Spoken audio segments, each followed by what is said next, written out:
কল্পনা করুন, পৃথিবী ভরে গেছে অন্যায়, জুলুম, ফিতনা আর বিভ্রান্তিতে। মানুষ সত্যকে ভুলে যাচ্ছে, ইসলাম থাকবে শুধু নামের মধ্যে। ঠিক এমন এক সময়ে আল্লাহ তাআলা পাঠাবেন একজন মহান নেতা, যিনি পৃথিবীকে ন্যায় ও সুবিচারে ভরে দেবেন। তিনি হলেন ইমাম মাহদী। কিন্তু প্রশ্ন হলো, ইমাম মাহদী কবে আসবেন আর কি কি আলামত প্রকাশ পাবে? প্রথমেই পরিষ্কার করে নেই, ইমাম মাহদীর আগমনের নির্দিষ্ট তারিখ কোরআন বা সহি হাদিসে নেই। সময় জানেন একমাত্র আল্লাহ। তবে তার আগমনের আগে কিছু স্পষ্ট আলামতের কথা এসেছে হাদিসে। হাদিস অনুযায়ী তার নাম হবে মুহাম্মদ ইবনে আবদুল্লাহ, নাম হবে রাসূলুল্লাহ সাল্লাল্লাহু আলাইহি ওয়াসাল্লামের নামের মতো। তিনি হবেন আহলে বাইতের অন্তর্ভুক্ত। এ তথ্য এসেছে সুনান আবু দাউদে। রাসূল সাল্লাল্লাহু আলাইহি ওয়াসাল্লাম বলেছেন, পৃথিবী অন্যায় ও জুলুমে ভরে যাবে। তখন আল্লাহ আমার বংশ থেকে একজন ব্যক্তিকে পাঠাবেন, যিনি তা ন্যায় বিচারে পূর্ণ করবেন। ইমাম মাহদীর আগমনের আগে কি কি আলামত? প্রথমত, মুসলিম বিশ্বে বিভক্তি ও নেতৃত্ব সংকট দেখা দেবে। তিনজন ব্যক্তি ক্ষমতার জন্য লড়াই করবে কাবা শরীফের কাছে। এই কথা এসেছে সুনান ইবনে মাজাহে। দ্বিতীয়ত, মধ্যপ্রাচ্যে ভয়াবহ অস্থিরতা। সিরিয়া অঞ্চলে ফিতনা ও যুদ্ধ বৃদ্ধি পাবে। ইতিহাসে আমরা ডামাস্কাস অঞ্চলের গুরুত্ব দেখেছি এবং শেষ যুগের ঘটনাগুলোর সাথেও এই অঞ্চলে সম্পর্কের কথা এসেছে। তৃতীয়ত, সুফিয়ানি নামে এক জালিম শাসকের উত্থান হবে বলে কিছু বর্ণনায় এসেছে, যদিও সব বর্ণনা সহি নয়। সে মক্কার দিকে বাহিনী পাঠাবে আর আল্লাহ সেই বাহিনীকে মাটির নিচে ধ্বংস করে দেবেন। এই ঘটনাটি সহি হাদিসে উল্লেখ আছে, যা পাওয়া যায় সহি মুসলিমে। তারপর মানুষ মক্কায় ইমাম মাহদীর হাতে বাইয়াত দেবে। তিনি শুরুতে নেতৃত্ব নিতে চাইবেন না, কিন্তু আল্লাহর ইচ্ছায় তিনি উম্মার নেতৃত্ব গ্রহণ করবেন। তিনি 7 বছর শাসন করবেন। এই সময় পৃথিবীতে ন্যায় বিচার প্রতিষ্ঠিত হবে, সম্পদের প্রাচুর্য হবে, জাকাত গ্রহণ করার মতো লোক খুঁজে পাওয়া যাবে না। এরপর আসবে দাজ্জালের ফিতনা। তখন আসমান থেকে অবতরণ করবেন ঈসা ইবনে মারিয়াম। তিনি অবতরণ করবেন দামাস্কাসের পূর্ব দিকে সাদা মিনারের কাছে। এই কথা এসেছে সহি মুসলিমে।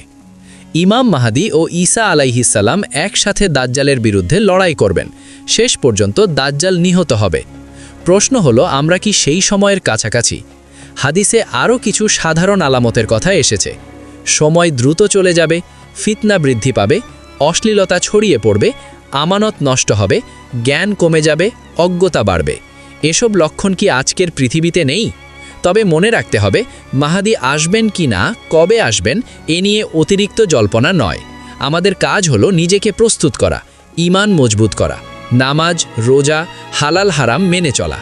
কারণ রাসূল সাল্লাল্লাহু আলাইহি ওয়াসাল্লাম বলেছেন, যে ব্যক্তি মাহদীর যুগ পাবে না কিন্তু সঠিক আকীদায় থাকবে, সেও সফল।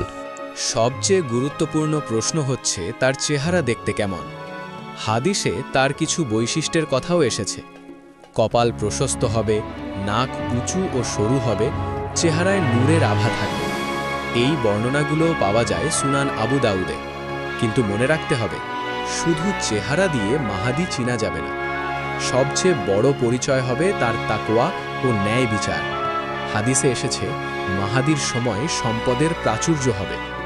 রাসূল সাল্লাল্লাহু আলাইহি ওয়াসাল্লাম বলেছেন, মানুষ তার কাছে সম্পদ নিয়ে আসবে আর সে বলবে, নাও। এই বর্ণনা পাওয়া যায় সাহি মুসলিমে। আজ আমরা এমন এক যুগে বাস করছি যেখানে অর্থনীতি নিয়ন্ত্রিত হয় সুদ ও লোভ দিয়ে। কিন্তু মাহদীর সময় হবে ন্যায়ভিত্তিক অর্থনীতি। সুদ থাকবে না, অন্যায় কর থাকবে না, শোষণ থাকবে না। আরও সহজ করে বললে, আরব উপদ্বীপে পরিবর্তন। হাদিসে আছে, আরব ভূমি আবার সবুজ হয়ে উঠবে। এই বর্ণনা এসেছে সাহি মুসলিমে। বিজ্ঞানীরা আজ বলছেন, মরুভূমির নিচে রয়েছে পানির স্তর। কিন্তু 1400 বছর আগে রাসূল সাল্লাল্লাহু আলাইহি ওয়াসাল্লাম কিভাবে জানলেন? এটাই তো নবুয়তের প্রমাণ। ফিতনার যুগে টিকে থাকার উপায়। রাসূল সাল্লাল্লাহু আলাইহি ওয়াসাল্লাম বারবার সতর্ক করেছেন, শেষ যুগে ঈমান ধরে রাখা হবে কঠিন। তিনি বলেছেন, সে যুগে ঈমান ধরে রাখা হবে জ্বলন্ত কয়লা হাতে রাখার মতো কঠিন। আজ আমরা কি তা অনুভব করছি না? সোশ্যাল মিডিয়ার ফিতনা, হারাম সম্পর্কের স্বাভাবিকীকরণ, সুদের সহজলভ্যতা, ইসলামকে বিকৃতভাবে উপস্থাপন। তাহলে কি করব? রাসূল সাল্লাল্লাহু আলাইহি ওয়াসাল্লাম বলেছেন, দাজ্জালের ফিতনা থেকে বাঁচতে সূরা কাহাফ পড়তে। সূরা কাহাফ এটা শুধু দাজ্জাল থেকে নয়, সব ফিতনা থেকে বাঁচার এক রক্ষা কবচ। ইতিহাসে বহু মানুষ নিজেকে মাহাদি দাবি করেছে, কেউ রাজনৈতিক উদ্দেশ্যে, কেউ ধর্মীয় প্রভাবের জন্য, কিন্তু প্রকৃত মাহাদি নিজে দাবি করবেন না, মানুষ তাকে বাধ্য হয়ে বায়াত দেবে। এই বায়াত হবে মসজিদ আল হারামে, হাজারে আসওয়াদ ও মাকামে ইব্রাহিমের মধ্যবর্তী স্থানে। এই দৃশ্য হবে ইতিহাসের এক মোড় পরিবর্তনের মুহূর্ত।